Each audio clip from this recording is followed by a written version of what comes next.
Rajagopal sir കഴിഞ്ഞ 2 ദിവസമായി അതീവ സങ്കടകരമായ കാഴ്ചയാണ് ശബരിമലയിൽ നിന്ന് നമുക്ക് കാണാൻ സാധിക്കുക.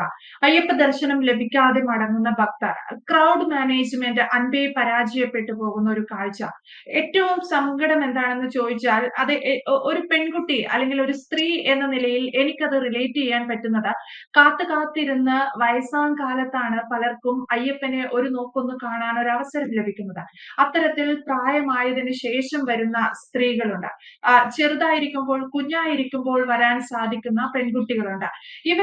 ഇവർക്കൊക്കെ ജീവിതത്തിൽ ഒന്നോ രണ്ടോ തവണയോ അല്ലെങ്കിൽ ആ ഒരു പ്രായത്തിൽ മാത്രമാണ് അയ്യപ്പ ദർശനം ശബരിമലയിൽ നിന്ന് ലഭിക്കുന്നത്.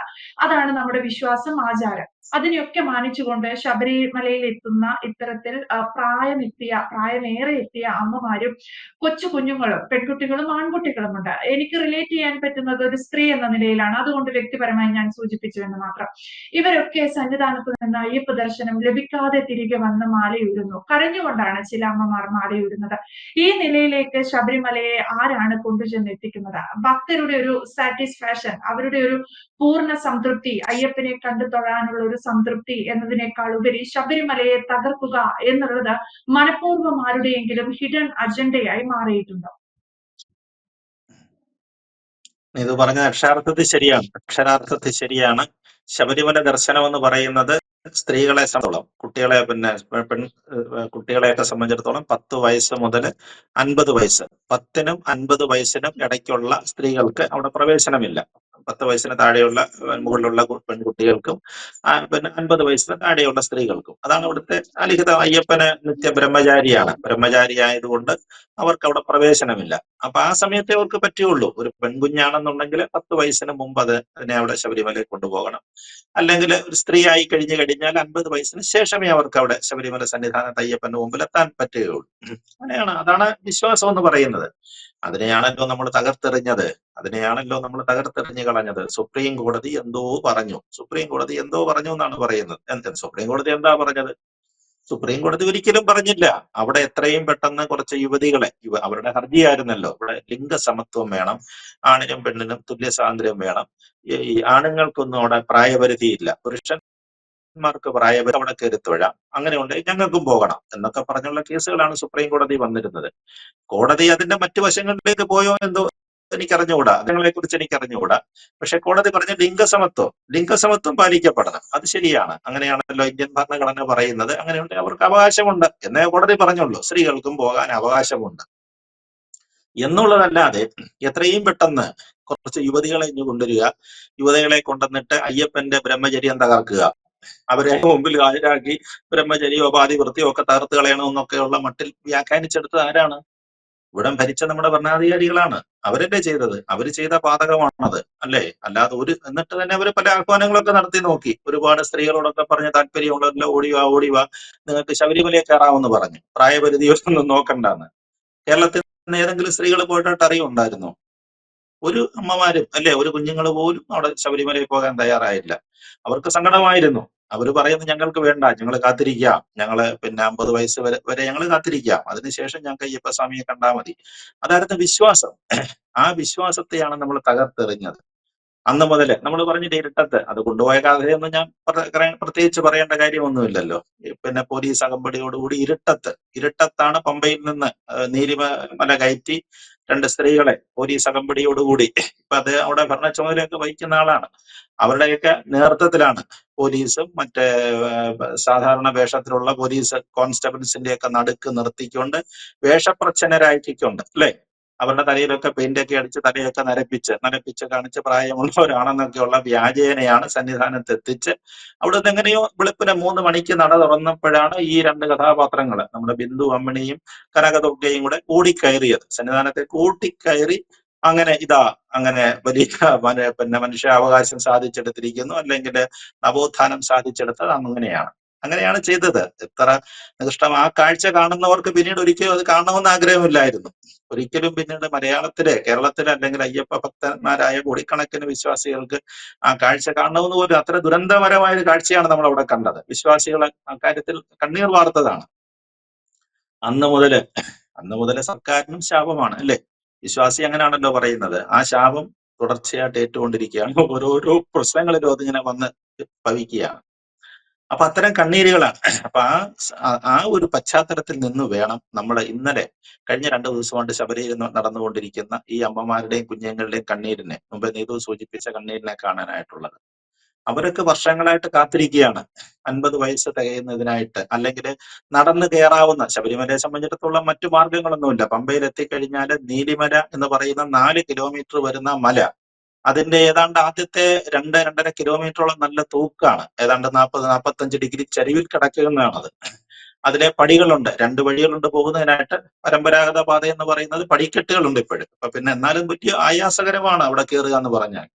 അതല്ലാത്തവർക്ക് പോകുന്നതിന് മറ്റൊരു ബദൽ റൂട്ടുണ്ട്, സ്വാമി അയ്യപ്പൻ റോഡ് എന്ന് പറയുന്നത്. സ്വാമി അയ്യപ്പൻ എന്നുള്ള സിനിമ നിർമ്മിച്ചതിന്റെ പേരിൽ സുബ്രഹ്മണ്യം പടിഞ്ഞു കൊടുത്ത റോഡാണ്. അതിന് കുറച്ചുകൂടെ ആയാസരഹിതമാണ്. പക്ഷെ ഇപ്പൊ അവിടുത്തെ പ്രശ്നം എന്ന് പറഞ്ഞു കഴിഞ്ഞാൽ ഈ ട്രാക്ടറുകൾ കണ്ടമാനം ഓടുന്ന അതിലെ കൂടാണ്. ശബരിമല സന്നിധാനത്തേക്ക് കൊണ്ടുപോകുന്ന മറ്റേ വസ്തുക്കളും പിന്നെ അവിടെ നേദ്യത്തിന് വേണ്ടത്, പിന്നെ പായസം, പിന്നെ ഇതൊക്കെ ചെയ്യുന്നതിന്, അപ്പവും അടയൊക്കെ ഉണ്ടാക്കുന്നതിന്, ക്ഷമിക്കണം, അപ്പവും പായസവും ഉണ്ടാക്കുന്നതിന് ഉള്ള വസ്തുക്കളൊക്കെ ഒരുപാട് വസ്തുക്കൾ കൊണ്ടുപോകേണ്ടി വരുമല്ലോ അവിടുത്തെ.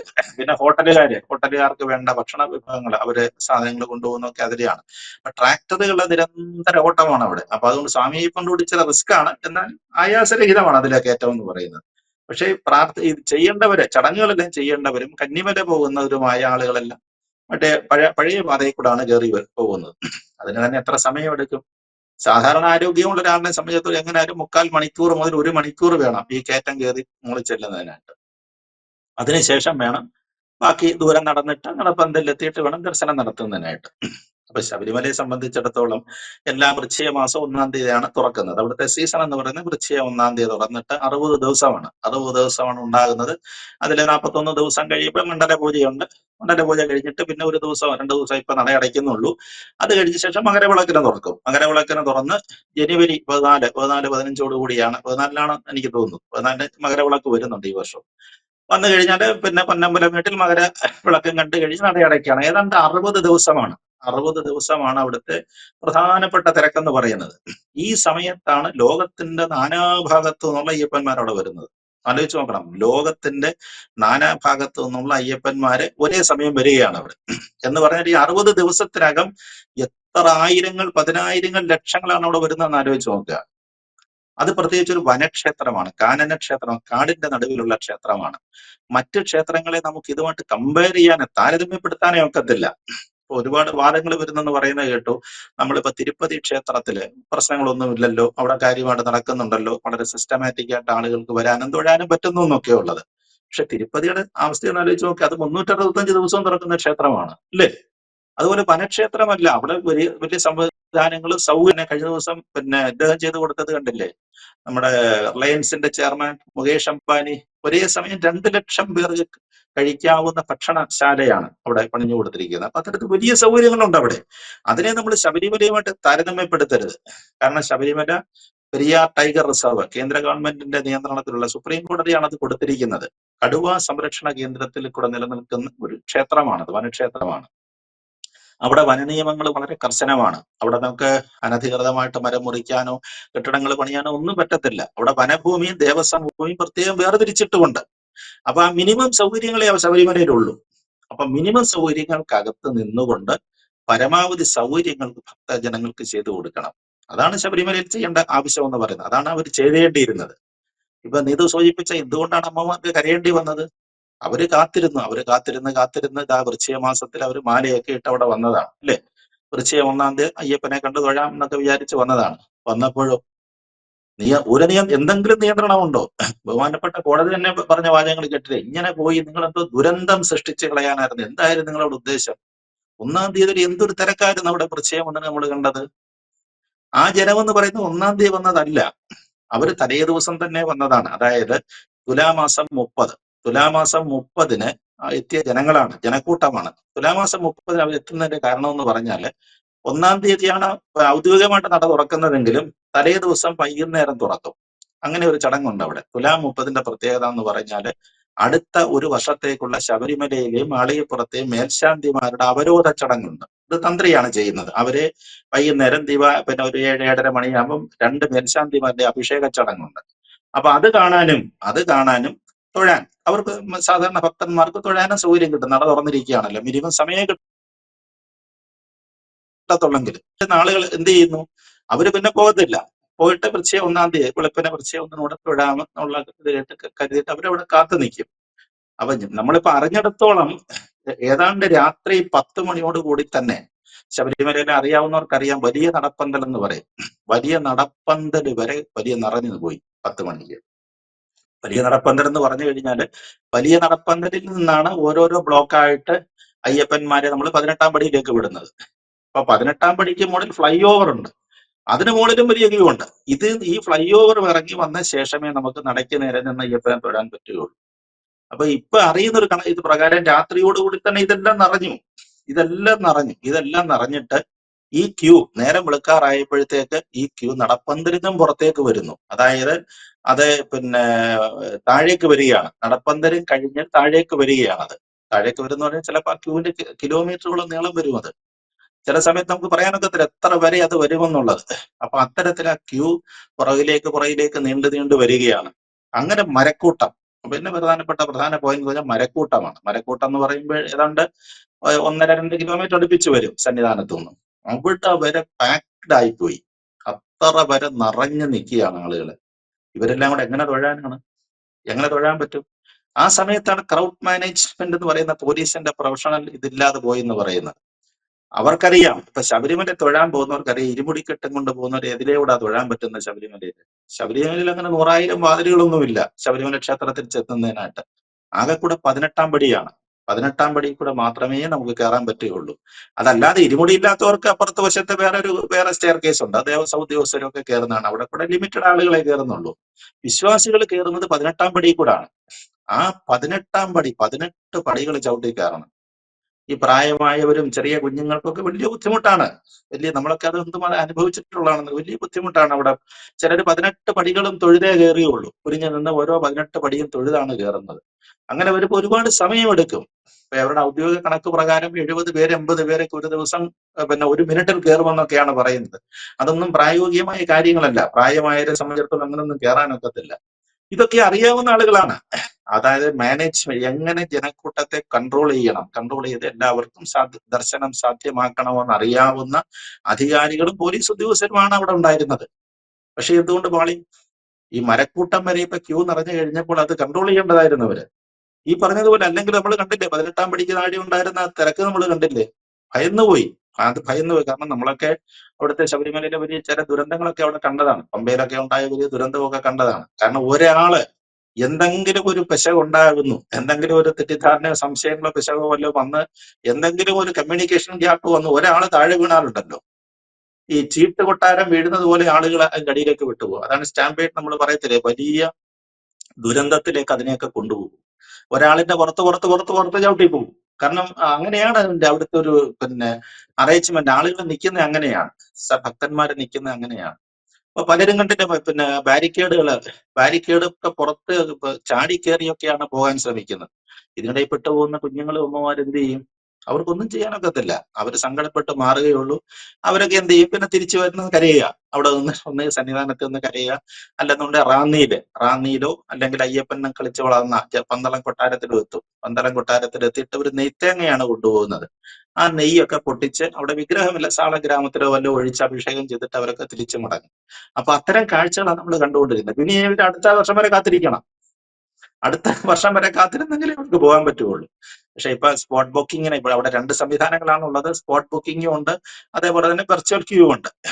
ഇവര് പറയുന്നത് 1,00,000 പേരെ വരെയൊക്കെ 80,000 90,000 പേരെയൊക്കെ കയറ്റി വിടാമെന്നൊക്കെ പറഞ്ഞുള്ള കണക്കുകളാണ്. ആ കണക്കൊക്കെ അബദ്ധമാണെന്നുള്ളത് മനസ്സിലായല്ലോ. ഇപ്പൊ എന്തായാലും ബഹുമാനപ്പെട്ട ദേവസ്വം ബെഞ്ച് ഇടപെട്ടു, കോടതി ഇടപെട്ടു, വളരെ കർശനമായിട്ട് നിയന്ത്രിക്കാൻ പറഞ്ഞു. വളരെ കർശനമായിട്ട് നിയന്ത്രിച്ചിട്ട് എല്ലാവർക്കും സൗകര്യങ്ങൾ കൊടുക്കാൻ പറഞ്ഞു.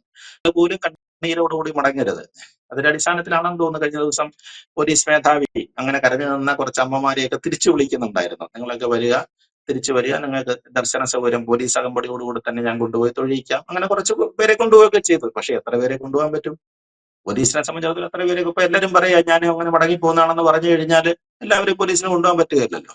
അപ്പൊ അതുകൊണ്ട് ഇത്തരം കാര്യം ക്രൗഡ് മാനേജ്മെന്റ് അതൊരു വലിയ പ്രശ്നമാണ്. ഒരു പക്ഷെങ്കിൽ ഇപ്പൊ പുതിയ ബസ്സിനെ സംബന്ധിച്ചിടത്തോളം നമ്മൾ പറഞ്ഞില്ലേ, അദ്ദേഹം ചാർജ് എടുത്തതേ ഉള്ളൂ. പക്ഷെ ഈ മുന്നൊരുക്കം നടത്തേണ്ടത് മുൻ സർക്കാരായിരുന്നു. അവരായിരുന്നു ഇത് നിയന്ത്രിക്കേണ്ടിയിരുന്നത്. കാരണം ഇതിപ്പം പെട്ടെന്നല്ലല്ലോ, തുലാമാസം വരുന്നു എന്നുള്ളതൊന്നും പെട്ടെന്ന് അറിയുന്ന കാര്യങ്ങളല്ല.